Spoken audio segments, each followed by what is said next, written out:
Magandang araw po sa bawat isa sa inyo. Welcome back to our 365 Daily Devotions. Gusto ko po muna batiin sina Lem Nogardnom, Romeo Dantic, Kim Narakasa, and Francisco Mangadlao. Maraming salamat po sa inyong pag-join dito sa ating channel. Now, tutuloy po natin ating series patungkol po sa harnessing the power of words. Again, yung mga salita po, makapangyarihan po yan. Kaya niyang sugatan yung puso ng ibang tao. Kaya niyang pagalingin paghilumin yung mga pusong nasugatan. So, yung salita po, it has the power to build, it has the power to destroy. Again, sabi po dun sa verse natin sa Proverbs chapter 18 verse 21, death and life are in the power of the tongue, and those who love it will eat its fruits. Yung kamatayan at ang buhay ay nasa kapangyarihan ng dila. Ganun po katindi yung pinagkatiwala sa atin ng Panginoon. Kaya po napakalaga nung tema natin na harness. Ibig sabihin ng harness, kontrolin yung ating mga dila at gamitin natin sa maayos na kaparaanan na nakakalugod sa ating Panginoon. Now, tutuloy po natin yung mga talakayan natin. No? So, nauna na po yung first day natin. Speak to inspire. How can we harness the power of words? Speak to inspire, speak with a point. Ngayon naman po, speak from pure heart. Magsalita po tayo mula sa pusong dalisay. Now, sabi po rito sa Luke chapter 6 verse 45. The good person, out of the good treasure of his heart, produces good. And the evil person out of his evil treasure produces evil. For out of the abundance of the heart, his mouth speaks. Ang mabuting tao mula sa mabuting kayamanan ng kanyang puso ay nagbubunga ng kabutihan. At ang masamang tao mula sa masamang kayamanan ay nagbubunga ng kasamaan. Sapagkat mula sa kasaganaan ng puso ay nagsasalita ang kanyang bibig. Dito po sa Luke chapter 6, pinapaalalahanan tayo ng ating Panginoong Jesucristo na yung puso natin, pakaingatan natin. Kasi mula dito sa puso natin, kung ano yung nakalagay dyan sa puso natin, yun yung lalabas sa ating mga bibig. Kaya ito po yung teaching natin ngayong araw. Number 1 po, the heart is the treasury of good or evil. Yung puso natin, treasury.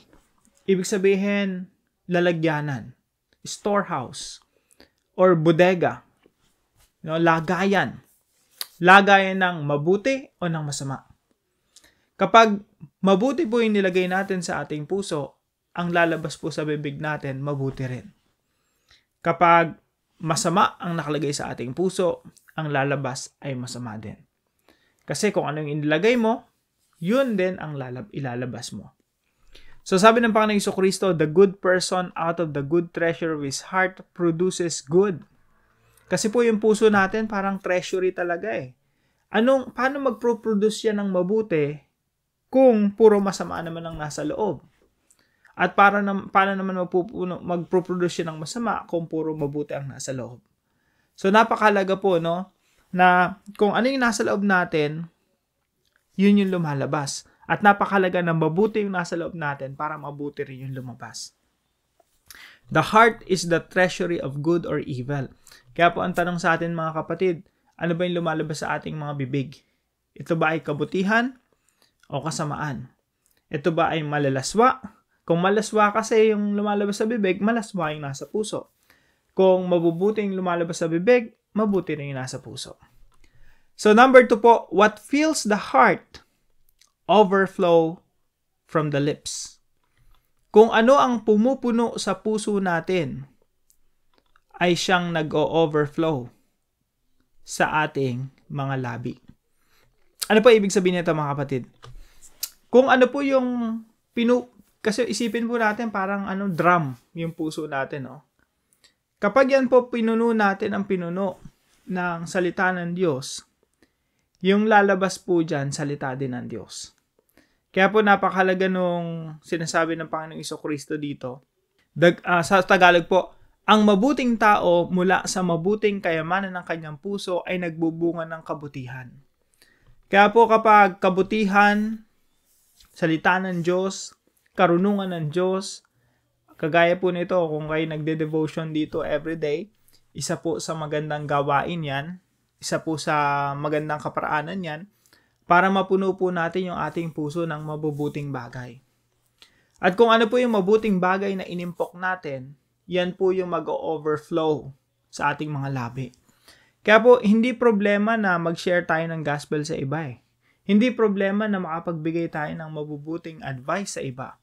Hindi problema na ma-share natin yung salita ng Diyos eh. Kasi po, mag-overflow naman talaga yon. Lalabas at lalabas naman talaga yon. Kung meron tayong iniimpok sa ating mga puso. Kaya kung minsan wala kang ma-share sa iba, wala kang masabing mabuti sa iba, wala kang maibahagi sa iba na karunungan mula sa Diyos, kasi nga wala tayong iniimpok sa ating puso. Kaya itong pagde-devotion po natin ito ay isa sa kaparaanan para po makapag-impok tayo ng mabubuting bagay sa ating mga puso. What fills the heart overflow from the lips. Kaya po kung hindi naman salita ng Diyos o karunungan ng Diyos o yung kapuspusan ng Santong Espiritu ang pumupuno sa ating puso, kung iba, like galit. Pag galit ang itinanim natin, asahan mo, galit din yung lalabas sa ating bibig.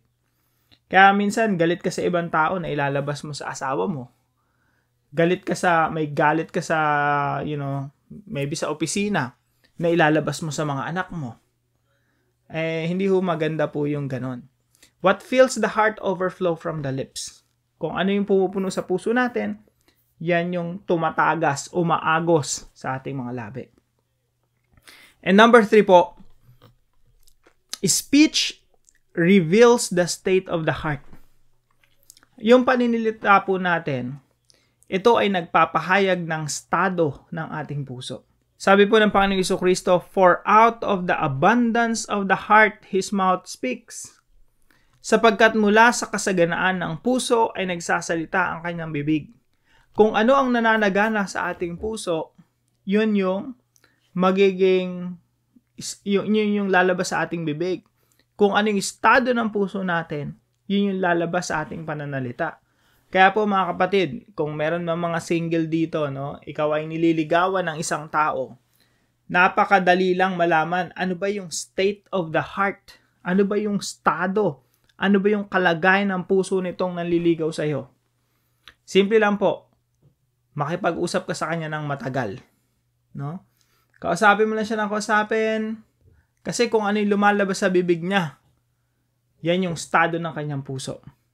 Kapag puro Kristo ang lumalabas sa bibig niyan, mahal na mahal niya ang Panginoong Jesucristo, yan yung nakikita mo lumalabas sa bibig niya, gusto niya mapaglingkuran ng Panginoong Jesucristo, yan na yun. Huwag mo nang pakawalan yan. Napakaganda ng estado ng puso niyan. Kapag yan ay, in love sa Panginoong Jesucristo, ramdam mo na agad na napakaganda ng estado o state of the heart. So, ganun din po sa atin, sa ating mga kaibigan, sa ating mga kilala. Yung speech po, it reveals the state of the heart. At ganun din po sa atin, mga kapatid. Kung paano tayo nakikipag-usap sa ibang tao, ganun lang rin natin ipinapahayag ano ba talaga yung estado ng ating mga puso. Kung ikaw ay may mabuting puso, meron ka ring mabuting sasabihin. Kung ikaw ay connected kay Jesus, malalim ang connection mo sa Panginoon, ang mga pananalitang lalabas sa bibig mo, well-connected din kay Jesus. So, speech reveals the state of the heart. Now, paano po natin ito i-apply sa ating mga buhay? Number 1, store only good things in the treasury of heart. Store only good things. Yung puso po natin, huwag nating imbakan ng basura. Kaawaan po natin yung ating mga sarili. Maawa tayo sa sarili natin kapag nilalagyan natin ng mga chismis, yung puso natin, yung mga malalaswang napapanood online, yung mga walang kakwenta-kwentang usapan, Minsan nagtutumpok-tumpukan magkakaibigan, Tapos, yung usapan naman, walang kabuluhan, puro mura, puro kabastusan. Ibig sabihin lang, yun lang yung iniimbak natin sa ating mga puso. Mahabag po tayo sa ating mga sarili kung yun lamang po ang lagi ng laman ng usapan natin. Store only good things in the treasury of heart. Yung mabubuting bagay lang po ang ilagay natin sa, treasury. Yung container ng puso natin. Pakatandaan po natin, garbage in, garbage out. Kung basura ang ipinasok, basura ang lalabas. Store only good things in the treasury of heart. Pangalawa po, speak from the good and pure heart. Paano nga po ba natin i-harness yung power of words? Lahat po tayo pinagkatiwalaan ng Diyos ng kakayahan na makapagsalita, kakayahan na maka-impluwensya ng mga tao sa paligid natin. Kahit nasan ka pa, nanay ka, tatay ka, ate, kuya, estudyante, o mga nagtatrabaho, lahat tayo pinagkatiwalaan ng Diyos ng words. And words have power. Meron po itong power of life and power of death. You can speak life, you can speak death, you can heal, you can kill, you can build, you can destroy. Kaya po mga kapatid, kung gusto nating ma-harness yung power ng words, we need to have a good heart. Bakit po? Speak from the good heart and a pure heart. Pag maganda ang puso natin, dalisay, puro, pag nagsalita po yan, malakas po ang impact niyan. Isipin niyo po yung isang tatay na naging mabuti sa kanyang pamilya. Kapag kinausap niya yung kanyang mga anak, ibang klaseng impact yan. Why? Because you're speaking from the good heart. You're speaking from a pure heart. Puro ang iyong puso. Purong pagmamahal. Kaya pag nagsalita yan, very powerful. Legacy. Bawat bumubukas sa bibig niyan, legacy, kayamanan para sa mga anak. Ganun din po sa mga tao sa paligid natin. When we speak from the heart, from the good heart, from the pure heart. Number 3 po, watch the content of your mouth and heart. Pag sinabi po nating watch, i-gatekeep natin. Gwardyahan po natin yung laman, yung content ng ating bibig. Kasi kung ano po yung content ng ating bibig, yan din po yung content ng ating puso. Kaya po napakalaga ng pagmasdan natin, obserbahan natin, ano ba yung lumalabas sa ating mga bibig. Kasi kung ang bibig natin, puro praise the Lord, I worship you God on Sunday. Pero pag Monday, iba na. Nagiging puro mura na at puro galit, puro sama ng loob. At yun na, nag-iiba na tayo ng Monday, Tuesday, Wednesday. Nangangulugan lamang po yung state of the heart natin, pabago-bago din. So, watch the content of your mouth and heart. Minsan po kasi, ang bait-bait natin pagdating na sa church, pagdating sa trabaho, pero pagdating sa bahay, ang sungit-sungit natin, mainit ang ulo, laging nakabusangot. So, yung content yung laman ng puso natin minsan, pag hindi maayos, lalabas yan sa tahanan. Kaya po napakalaga na obserbahan natin, i-gatekeep natin yung ating puso at pati yung ating mga bibig. Sa ganyang paraan po, may ingatan natin yung ating mga relasyon. Maisasalba natin yung relasyon natin sa ating asawa, sa ating mga anak, sa mga tao sa paligid natin. Watch the content of your mouth and heart. At pag nakita mo na yung lumalabas sa bibig mo, nasisigawan mo yung anak mo nang wala sa oras, na papag-initan mo yung asawa mo na wala sa panahon, i-check na agad natin yung puso natin. There must be something wrong in our hearts. Kailangan agad mabago. Kailangan agad ma-rebuke. Kailangan agad maidarang sa liwanag ng Diyos. Kasi baka may mga kadiliman sa ating mga puso na kailangan ng baguhin. So, we really have to watch the content of our mouth and our hearts. Pag-usapan natin, how can we actively store good things in the treasury of our heart? Pag-usapan po natin ito sa ating mga discussion groups at para naman po sa ating panalangin.